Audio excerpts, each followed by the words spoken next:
생생하게 상생하며 YTN 라디오 생생경제. 안녕하세요. YTN 라디오 생생경제 김혜민입니다. 미세먼지 계절관리제 시행에 맞춰 내년 2월부터 3월 말까지 수도권에서 배출가스 5등급 차량 운행이 제한됩니다.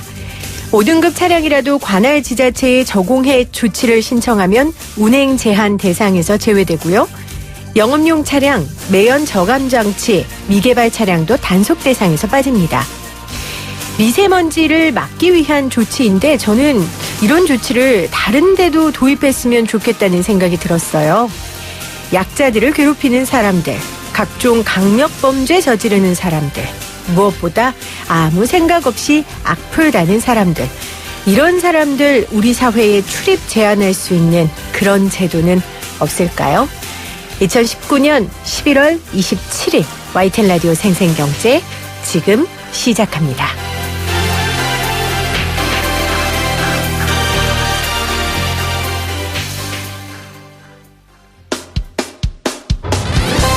사람을 바꾸는 경제 이야기, 세상을 바꾸는 경제 뉴스. YTN 라디오 생생경제. 오늘 가장 뜨거운 경제 뉴스를 제일 생생하게 전해드리는 시간입니다. 한아세안 특별정상회의에 이어 오늘은 아세안 10개국 중 메콩 유역국 5개국이 참여하는 한메콩 정상회의가 있었습니다. 문재인 대통령이 천명한 신남방 정책이 한아세안 특별정상회의와 또 한메콩 정상회의를 기점으로 얼마나 더 확대될지 신남방 정책 분야의 전문가죠. 권율 대외경제정책연구원 선임연구위원과 말씀 나눠보도록 하겠습니다. 방금 부산 공연을 마치고 돌아온 게 아니라 방금 부산에서 한아세안 특별정상회의를 참관하고 돌아온 방금은 아니죠, 위원님. 네. 언제 네. 오셨어요?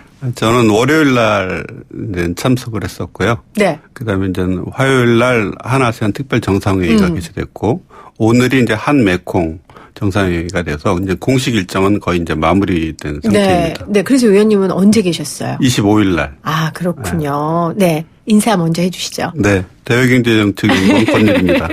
반갑습니다. 네. 위원님 어땠어요? 궁금해요. 그 현장에서 느꼈던 그 한아세안 특별정상회의 분위기 어땠습니까? 이제 한아세안 특별정상회의라고 하면 좀 생소하실 텐데 이게 이제 5년마다 개최가 됩니다. 네. 그래서 아세안 국가들이 이제 매년 11월 달에 정상회의를 하고, 이제 특별히, 그래서 특별정상회의입니다. 특별히 5년마다 한 번씩 개최되는데, 올해 같은 경우에는 이제는 한 아세안 대화관계 수립 30주년을 맞이해서, 이제 모처럼 5년 만에 이제 개최가 됐습니다. 그래서 이제 동남아 10개국들과의 이제 중장기적인 협력 방안을 이제 마련을 하고 앞으로 이제는 한국과 아세안과의 관계를 네. 이제 좀 더 발전시키기 위해서 여러 가지 이제 협력이 이제 필요하지 않을까 그런 측면에서 이제 신남방 정책을 우리가 이제는 중요하게 추진하고 있기 때문에 이번에 아세안 정상들도 굉장히 기대를 많이 한 것 같습니다. 그러니까 한 아세안 특별 정상회의는 5년마다 열리고요. 한국과 그 아세안 동남아시아 국가 연합 10개국이 함께하는 회담입니다. 특별히 5년 만에 열렸기 때문에 그리고 무엇보다 문재인 대통령이 이 신남방 정책을 이렇게 천명한 그런 대통령이기 때문에 더욱이 분위기가 좋았다고 말씀을 하셨습니다. 자, 신남방 정책 분야의 전문가세요. 권율 위원과 함께 이번 한아세안 특별정상회의에서 어떤 내용들이 오고 갔는지 자세히 짚어보도록 하겠습니다. 먼저 복습하겠습니다. 신남방 정책 어떤 겁니까?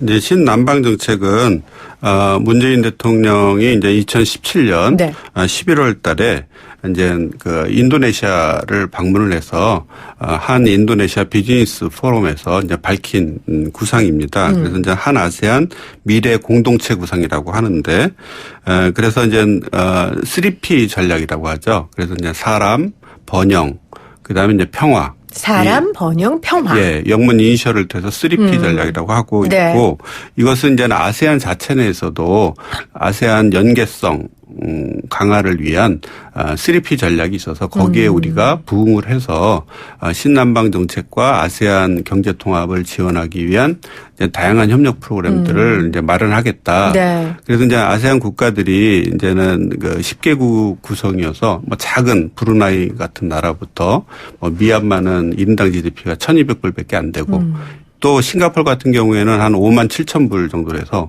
굉장히 고소득국까지 다양하게 있습니다. 네. 굉장히 많은 분들이 의아하게 생각하죠. 굉장히 중요한 미국이나 중국이나 뭐 러시아, 일본 이런 나라들과 관계가 더 중요하지 이렇게 작은 소국들과 무슨 협력이 가능하겠느냐. 효율성이 있겠냐. 예. 그런데 사실은 이 아세안의 이 동남아 10개국 국가들을 다 이제 모으면 한 6억 5천만 명 정도 되고요. 그렇군요. 중국, 인도에 의해서 제3의 경제권입니다. 그래서 이제 앞으로 우리나라가 그 주변 사강에 너무 의존해 있었기 때문에 좀 더 균형 있는 외교를 하자. 네. 그래서 이제는 출범 초기부터 정부 출범 초기부터 이제 아세안 특사도 파견을 하고 그래서 이제 주변 사강에 이어서 5강으로서 네. 그다음에 이제 인도까지 포함하면 6강. 그렇군요. 그래서 이제 우리 외교를 좀 더 균형 있고 네. 중견국으로서의 협력 파트너로서 아세안을 주목하게 된 겁니다. 외교뿐 아니라 우리가 경제적인 것도 미국, 중국, 일본, 러시아 이렇게 4강국 중심으로 되어 있기 때문에 항상 우리가 경제적인 뭐 수출국이라든지 여러 가지 다변화해야 된다라는 과제가 있었잖아요. 네. 그런 거의 일환으로 이 아세안과의 그 긴밀한 협력 이런 것들을 이루기 위해서 한 아세안 특별회담도 하고 있고 무엇보다 문재인 대통령이 2017년도에 천명한 이 신남방 정책이 있다라는 것을 설명해 주셨습니다. 아세안 국가가 아까 10개국이라고 하셨잖아요. 브루나이, 캄보디아, 그다음에 인도네시아, 라오스, 말레이시아, 미얀마, 필리핀, 싱가포르, 태국, 베트남. 네. 네. 이렇게 합치면 제3강국이다. 예. 그래서 뭐 많은 분들이 이 동남아가 이제 굉장히 가성비가 높고 역동적인 나라들이 많기 때문에 그렇죠. 뭐 태국, 베트남 뭐 많은 나라를 방문하셨을 거라고 생각이 됩니다. 성장 가능성이 그만큼 또 크다는 얘기고요. 네, 알겠습니다. 자, 아세안 시장이 가진 잠재력이 크기 때문에 우리가 현재까지 4강에 집중돼 있던 것들을 조금 함께 할 수 있는 국가로 넓혀가자. 그렇기 때문에 이 아세안 시장이 충분히 매력적이다. 이렇게 말씀을 해 주신 거죠. 네. 조금 더 말씀해 주시면 좋을 것 같아요. 좀 피부에 와닿게 어떤 부분이 우리한테 그렇게 매력적인지. 그래서 이제 저희가 중국이 이제는 우리나라 교역 파트너 1위국입니다. 네. 근데 2위 하면은 다 미국이나 일본 아닐까 네. 하지만 사실은 2위가 이 아세안 국가 10개국입니다. 그래서 그렇습니까? 이제는 2018년도 교육 규모가 1,600억 달러에 달하고 우리나라 투자 진출 기업들이 15,000개에 달합니다. 그래서 이제는 상당히 우리나라가 경제적인 측면에서 보면 2강이다. 아세안 국가들은. 그래서 이제 더 놀라운 것은 우리나라가 작년에 1조 1,000억 달러 정도 교육 규모인데 네. 흑자가 한 700억 달러를 기록했습니다. 그런데 아세안과 1,600억 달러 교육을 하면서 410억 달러가 흑자가 났어요. 네. 그러니까 이제 우리나라 교육 흑자의 거의 절반 이상을 차지하고 있고 공을 들일만 하네요. 그럼요. 예, 그래서 이제 아세안 시장은 우리에게 있어서 황금알을 낳는 시장이다. 네. 이렇게 말씀드릴 수 있겠습니다. 저희가 그때 인구학자 조영태 교수님하고도 그 베트남 이야기 했었거든요. 네. 그런 베트남이 10개국 정도 되는 거잖아요. 네. 규모는 다르지만 그만큼 성장하는 국가고 우리가 공들일 만한 시장입니다. 자, 그러면 요 며칠 있었던 그 한 아세안 특별정상회의가 이 신남방 정책의 정점이 될 수 있을까요? 네, 그래서 신남방 정책이 이제 발표된 지 지금 2년, 3년 차에 접어들고 있고, 네. 신남방 정책의 어떤 그 성과를 요번에 이제는 그 10개국 정상들과 같이 공유를 하면서 이제 앞으로 이제 어떻게 협력 방향을 네. 나아갈 수 있겠느냐. 그래서 새로운 이정표를 만들었다. 그렇게 보여집니다. 특히 이제는 사람 중심의 평화 번영의 공동체를 건설하자. 그래서 한마디로 얘기하면 좀 더 지속 가능하고 포용적인 공동체를 만들어내기 위한 프로그램들을 다양하게 이제 구성했다고 했습니다. 저는 이 부분이 참 마음에 들었어요. 왜냐하면 지금 이 아세안 국가 이 10개 국가는 막 지금 성장하는 국가잖아요. 그러니까 우리가 겪었던 그런 잘못된 것들, 급하게 성장하느라 놓쳤던 것들이 아니라 차근차근 사람 중심의 성장을 해갈 수 있는 국가들이잖아요. 그런 또 도움을 우리가 주겠다는 거고요. 그래서 저는 이 부분이 굉장히 마음에 와닿고요. 그래서 이제는 기본적인 틀이 어떠한 나라도 어떠한 사람들도 소외되지 않고 뒤처지지 않도록 이거를 갖다가 좀 더 포용할 수 있는 공동체가 중요하다. 그래서 아까 제가 황금알을 낳는 시장이라고 했지만 사실은 우리가 그동안 아세안 시장을 너무 수출 중심으로만 바라보고 우리가 물건을 팔 뭐 경제 영토를 확장한다. 뭐 이러한 개념들은 우리가 이제 아주 단순하게 얘기하면 중상주의적인 세일즈 외교밖에 안 된다고 보여집니다. 근데 이제 이번 정상회담을 통해 가지고 경제뿐만 아니라 좀 더 정치 안보, 그다음에 사회 문화, 그다음에 특히 이제 사람 중심의 이런 다양한 협력 프로그램들을 이제 제시를 함으로써 좀 더 포괄적이고 좀 다면화된 이런 협력 기반들을 구축하는데 상당히 중요한 전기를 만들 수 있지 않을까 그런 기대가 높았고 사실상 오늘까지 그 공식 일정이 마무리가 되면서 동남아 국가들은 물론이고 우리 국내에서도 동남아 시장이 단순하게 우리가 진출 공략해야 될 시장이 아니라 같이 동반 성장을 해야 될 지역 공동체다. 그런 부분 면에서는 굉장히 신선한 어떤 새로운 메시지를 전달한 게 아닌가 그렇게 보입니다. 네. 철학, 어떻게 보면 바탕이 될 수 있는 정신에 대한 이야기를 저희가 좀 나눠봤고요. 조금 구체적으로 이번 한 아세안 특별정상회의에서 어떤 얘기들이 오갔는지 좀 보겠습니다. 2022년까지 아세안 장학생 2배 이상 확대한다는 내용, 그리고 스타트업 파트너십을 구축한다는 내용이 있고요. 저는 이게 제일 중요하지 않을까 싶었어요. 영내 포괄적 경제 동반자 협정, RCEP이라고 하더라고요. 이게 얼마나 중요한 건지 어떤 의미가 있는지 설명을 좀 해 주시죠. 예, 그래서 이제 아세안 국가들이 이제 10개국에 머무르지 않고 한중일을 포함해서 아세안 플러스 3, 그다음에 인도, 호주, 뉴질랜드까지 포함을 해서 아세안 플러스 6로 지금 점차 확대를 하고 있습니다. 그래서 사실상 아시아 전 지역을 포괄하는 그런 어떤 FTA 협정에 이제 실질적인 타결을 받다 이렇게 볼 수 있겠습니다. 그래서 이제 RCEP이 말이 굉장히 어려운데요. 영내 포괄적 경제 동반자 협정. 그래서 이렇게 얘기를 한 거는 단순한 기존의 FTA는 시장 개방이나 관세 인하에 중점을 뒀다면 여기에는 아세안 국가들이 다양한 격차를 보이고 있고 주변 인도까지 다 포함을 하면 이것이 단순하게 시장 개방을 위한 FTA가 아니라 같이 동반자 협정으로서 RCEP이 이제는 출범이 됐는데 근데 말은 이렇게 쉽지만 지난 2012년도에 이걸 하자고 했으나 굉장히 영내 이해관계가 다르고 그다음에 제도도 다르고 그다음에 이제는 격차도 심하니까 28차 협상을 했습니다. 저도 여기 협상 대표로 참여를 했는데요.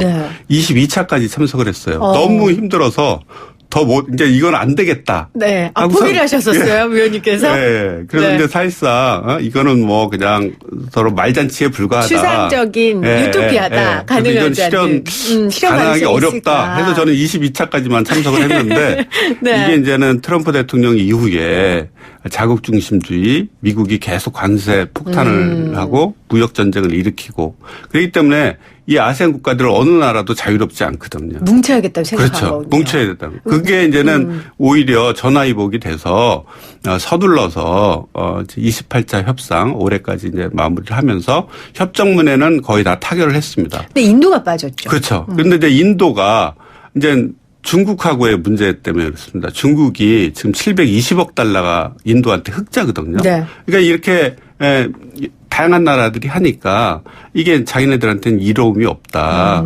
그래서 이제 모디 정부가 굉장히 이제 에이펙에도 참여를 못했고 네. TPP에도 참여를 못했는데 여기만은 해야 되겠다라고 아주 적극적으로 그러셨군요. 예, 입장을 했지만 중국이 상품 흑자가 너무 크니까 서비스 부분을 좀 더 확대시켜달라 해도 이제 중국은 요지부동인 거죠. 그래서 이번에 협정문 타결에는 참여를 못했지만 제 생각에는 내년도에는 이제 공식 타결을 할 때는 네. 참여하지 않을까. 그렇다면 현재 시장인 중국, 미래의 시장인 인도까지 포괄하는 네. 이런 메가 FTA이기 때문에 그렇네요. 우리 한국은 물론이고 이 아시아 지역에 있어서 새로운 전기를 만들었고 이번 한아세안 정상회의가 이렇게 주목을 받을 수 있었던 것도 이 RCEP이라는 네.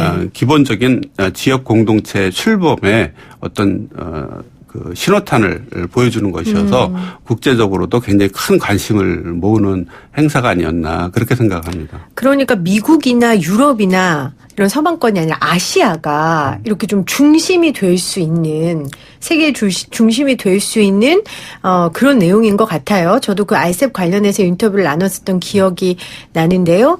앞으로 더 기대를 좀 해보도록 하겠습니다. 그래서 위원님 얘기 들으면서 역시 끝까지 버티는 자가 이기는 거다. 이들 될 거라고 생각하고 버티셨어요, 좀. 그러게 말입니다. 22차까지 하시고 그래도 22차 동안 위원님께서 고생을 하셨기 때문에 된 게 아니겠습니까? 네.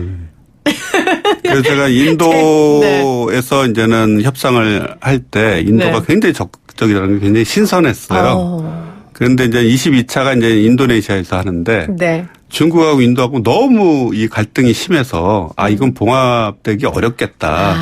그렇게 했는데 사실상으로는 아세안이 주도를 해서 영내에 이런 다양한 문제들을 끌어안고 이제 영내 생산 네트워크 효과를 높이는 거죠. 그러면 이제 비용이 점점 절감이 되고 글로벌 밸류 체인을 이제 고도화할 수 있는 기본적인 틀이 만들어진 거라고 할 수 있겠습니다. 강대국들이 자국 중심주의로 막 바꾸다 보니까 상대적으로 국력이 약하고 경제력이 약한 나라들은 연대해야죠. 그렇습니다. 우리가 그렇잖아요.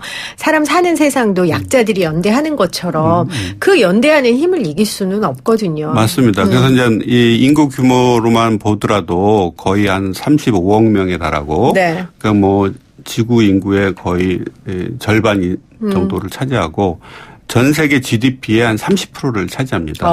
그래서 그렇군요. 가장 큰 메가 FTA라고 할 수 있겠고 미중 간의 경제적 갈등이 단기간에 해소되지 않게 된다면 영내 무역을 좀 확대시켜야 되고 우리가 영내에 다양한 어떤 그 생산 기반들을 좀 더 강화할 수 있는 중요한 전기를 만드는데 이 RCEP이 크게 기여하지 않을까 그렇게 생각이 듭니다. 자, 한아세안 특별정상회의 살펴봤고요. 오늘 있었던 제1차였어요. 한 메콩 정상회의인데 이게 메콩강 유역의 5대 국가들만 따로 모여서 별도의 정상회의를 갖는 거죠. 어느 나라인 거예요, 그러면? 그래서 이제 태국이 주도를 해서 캄보디아, 라오스, 미얀마, 베트남. 그래서 우리가 CLMV 국가라고 그러는데 이들 국가들이 아세안이 기존 6개국이었는데 90년대 중후반에 이런 아시아 개혁개방이 이제 전환이 되면서 CLMV 국가들이 이제는 그 아세안에 참가를 하게 됐습니다. 그래서 이제는 이 가장 못 살고 어려운 나라들이 가장 최빈국이네요. 그렇죠. 네. 그래서 이제 경제개발 초기 단계에 있고 이제 공업화나 이런 면에 있어서도 굉장히 이제 미진해서 대부분이 농업 국가입니다.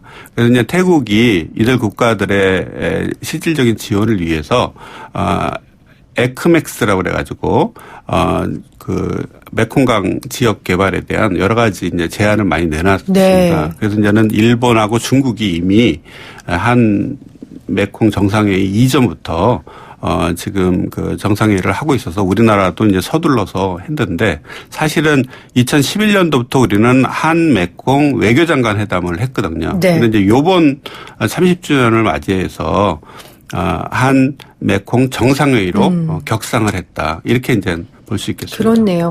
저희가 잠시 후 2부에서도 이 ODA 이야기를 좀 나눠볼 텐데 청취자분들이 이런 생각을 하실 것 같아요. 미얀마, 캄보디아, 라오스 하면 우리가 그냥 ODA 주는 최빈국인데 우리가 뭐 얻을 게 있겠어? 뭐 이렇게 생각해요. 왜냐하면 그래도 주고받는 게 있어야 되잖아요. 우리도 뭘 받는 게 어떤 경제적 효과가 있을까요? 예, 그래서 이제 이번 한 메콩 정상회의에서도 한강의 기적을 메콩강의 기적으로 이런 아하. 슬로건을 갖고 우리나라가 지금 현재로서는 이제 고령화 사회로 들어가지 않습니까? 그런데 이제는 이들 나라들은 다 청년 국가라고 보면 됩니다. 그래서 평균 연령이 30세 미만이고 그래서 이제 경제적인 성장 잠재력이 굉장히 높기 때문에 네. 이들 시장을 진출을 하고 그다음에 이들의 경제 개발을 실질적으로 초기 단계부터 지원을 해서 우리의 개발 경험이나 이런 다양한 인력 개발 그다음에 이제 인프라 시장도 굉장히 크거든요. 그래서 지금 중국이 1대1로 전략을 통해 가지고 물량 공세를 하고 있는데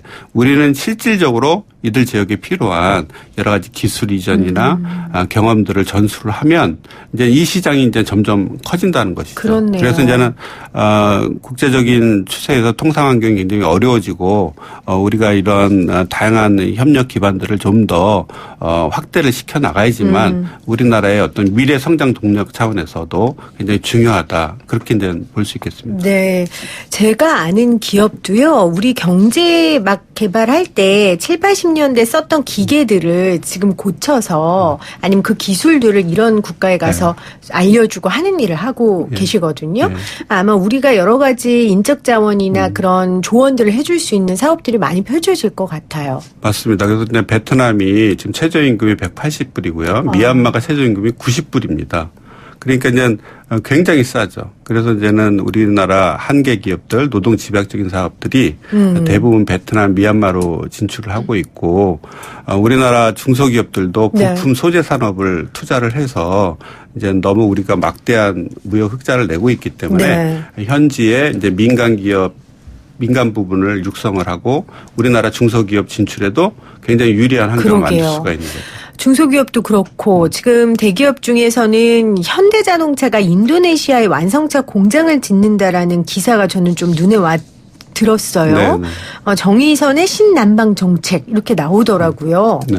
그래서 지금 뭐 동남아 가보시면 전부 다 토요타 자동차나 일본 자동차가 주류인데 거의 뭐 시장 점유율이 90% 이상입니다. 네. 그런데 이제 거기에 들어가는 게 굉장히 주저스러운 일인데 현대에서 이번에 알셉이 이제는 타결이 되면서 결국 역내 시장 진출을 위해서는 우리가 이 일본 시장을 뚫고 일본에 좀 부응을 해서 일본보다도 더 적극적인 이런 투자를 해야 되겠다. 그래서 이제 인도네시아에 아마 2030년, 40년까지 한 15억 달러를 대규모 투자를 해서 현지에서 한 25만 대 차량 생산 캐파를 늘려나가는 계획을 이제 결정을 한 것 같습니다. 그래서 이번에 인도네시아 그 조코이 대통령과 방문을 했을 때도 이제 투자 협약서에도 이제 함으로써 실질적으로 이제는 그 적극적인 투자 진출을 하게 됐다.